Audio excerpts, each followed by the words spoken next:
Karibu sana ndugu mtazamaji, rafiki yetu mfuatiliaji katika channel yetu pendwa. Pia kama bado hujasubscribe, karibu sana na ongera kwa kuweza kupata video hii ambayo tunazidi kujifunza, kufundishana katika masuala ambayo dunia imeweza kuingia kuweza kuharibu hata fikra za wanadamu, watu wote ambao ni wenye kumfuata Mwenyezi Mungu.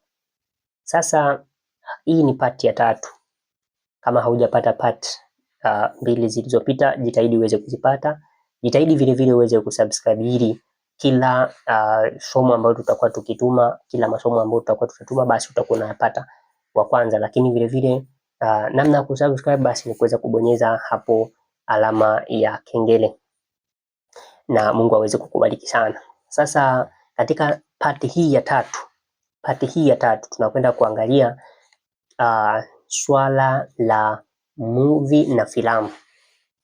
Movie na filamu ni swala ambalo pia shetani amejipanga nalo. Sikilizeni watoto wa Mungu, katika kila jambo ambalo analifanya mwanadamu, katika kila jambo ambalo mwanadamu anatakiwa kulifanya, yule anayemkiri Kristo aweze kufanya, akifanya sawasawa na utukufu wa Mungu, hilo ndio jambo la Mungu alilokuwa amepanga. Kiangalia katika kitabu cha Wakorintho wa kwanza sura ya 10, Paulo alikuwa amekusha kutuelekeza mstari wa 31. Anasema, basi mlapo au mnywapo au mtendapo neno lolote, fanyeni yote kwa utukufu wa Mungu. Kwa hiyo kila jambo ambalo mwanadamu huyu anamkiri Kristo alitakiwa alifanye kwa utukufu wa Mungu. Ndio mpango wa Baba yetu wa mbinguni. Sasa kama utakuta ya kwamba kitu hicho hakina utukufu kwa Mungu, jua hapo uko kwenye hatari kubwa. Sasa katika swala hili la movie nyingi, watoto wa Mungu, mpaka kuna wakati mpaka hata na kuna kichwa. Yaani ukikuta ya kwamba Mkristo kabisa amekaa akitazama movie. Sikiliza. Movie hizi kwanza kuna uhusiano mkubwa wa utengenezaji. Mfano katika movies kama za Hollywood, ni movie ambazo zinavyorushwa hapo kutengenezwa ni zile ambazo zinaunganiko na ibada za mashetani.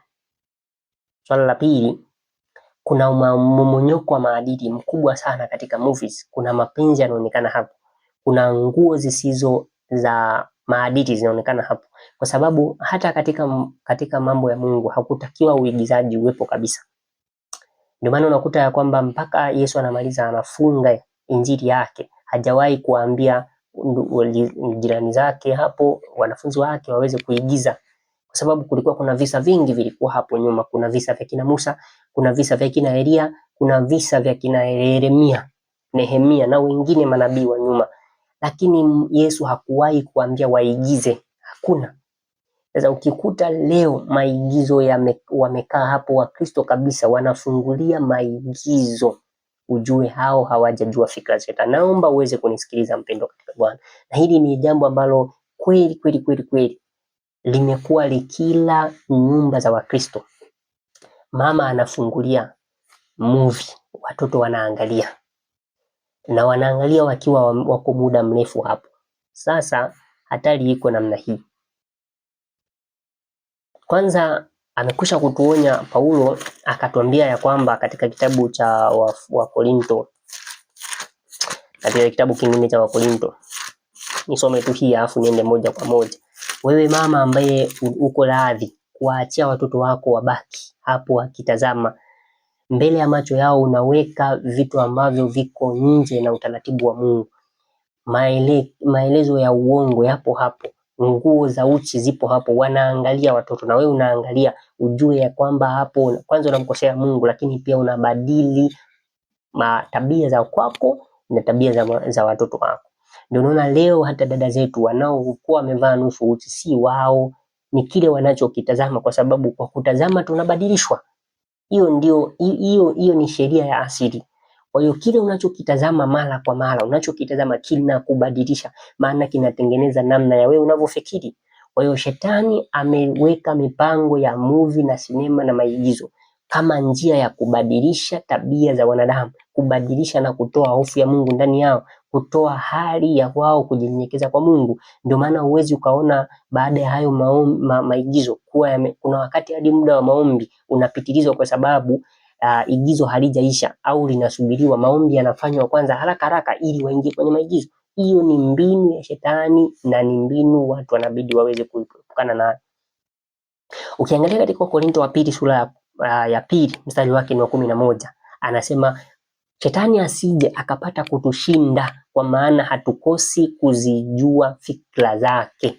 Hatukosi kuzijua fikra zake. Kwa hiyo ukiuzijua hata hawezi kukushinda, lakini kwa sababu wanadamu hawajui fikra za shetani, ni hapo ambapo anaanza kuwashindia.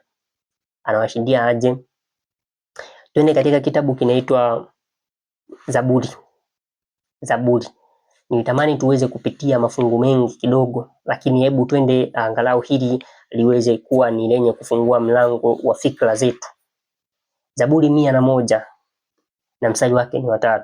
Anasema sitaweka mbele ya macho yangu neno la uovu, kazi yao waliopotoka naichukia, haitaambatana nami. Sasa zile movie wanaokaa watu ambao hawajamkubali uchaji wa Mungu, mpaka watu ambao wanaokubali uchaji wa Mungu wamekaa hapo, badala ya muda ule kutumika katika kuwaelimisha watoto, kuwapa mafunzo mema, maadili mazuri, kufanya ibada na wao, kufanya maombi na wao, huo muda unatumika kupeleka macho yako katika watu walioandaa, watu ambao wana maagano ya kishetani. Ndio mnachukua muda kuangalia hapo mambo ambayo ni ya uovu, mbinu zilizowekwa na watu waliokaa, watu ambao hawajaitwa kikamilifu kwa Mungu, ndio ambao unaweka hizo virus katika vichwa vya watoto wako, virus katika kichwa chako mwenyewe. Ujue hapo unamkosea Mungu na unajikosea wewe heshima, kwa sababu mwili wako, kwa sababu macho yako umepewa kwa ajili ya utukufu wa Mungu. Sasa shetani ni mwenye akili sana na fikra zake nafaa Wakristo waweze kuzitambua, na ndio maana tumeweka hizi pati 6 ili hizi ziweze kutusaidia kujua mbinu zake. Na naomba nirudie hili fungu, mpaka najiuliza hivi hata Ayubu, hata mwandishi wa Zaburi alijua kizazi cha leo? Alijua kizazi cha leo? Kwa sababu kazi hizo za wanadamu ambazo zinamchukiza Mungu hazitakiwi zikufurahishe wewe, usiweke mbele ya macho yako. Usiweke. Ndio naona nyimbo ambazo ni za video ziko hapo, watu wanakuwa wanaangalia, zinawabadilisha. Ukiangalia zenye nusu uchi lazima utabadilika. Ukiangalia, ndio maana watu ambao wanaangalia, mfano kuna watoto ambao wanaachiwa kuangalia movie za kichawi. Hizo ndizo zinawafanya wanakuwa waoga. Kimtuma akiwa nje, ukamtuma ndani, anaogopa kwa kuwa ni giza. Mpaka aende na mtu au aende na tochi, au hata na tochi yuko nayo, lakini hawezi kuingia ndani, hawezi kulala peke yake, kwa sababu tu si kwa sababu yeye Mungu akutumbia roho ya hofu. Ndivyo ambavyo Timotheo aliambiwa na Paulo. Lakini sasa hizi zinazoletwa picha, hizi movie zinazoletwa ambazo ni tofauti na mpango wa Mungu, ndizo zinazowaharibia akili. Unaona, na kuwafanya wao wanauoga, lakini pia waweze kuanza kuendana na kile wanachokiangalia. Nalirudia ili andiko, pendwa katika Bwana, na wewe ushikapo Biblia yako lisome katika kichwa cha Mungu. Anasema ni Zaburi 101 mstari wake ni wa 3. Anasema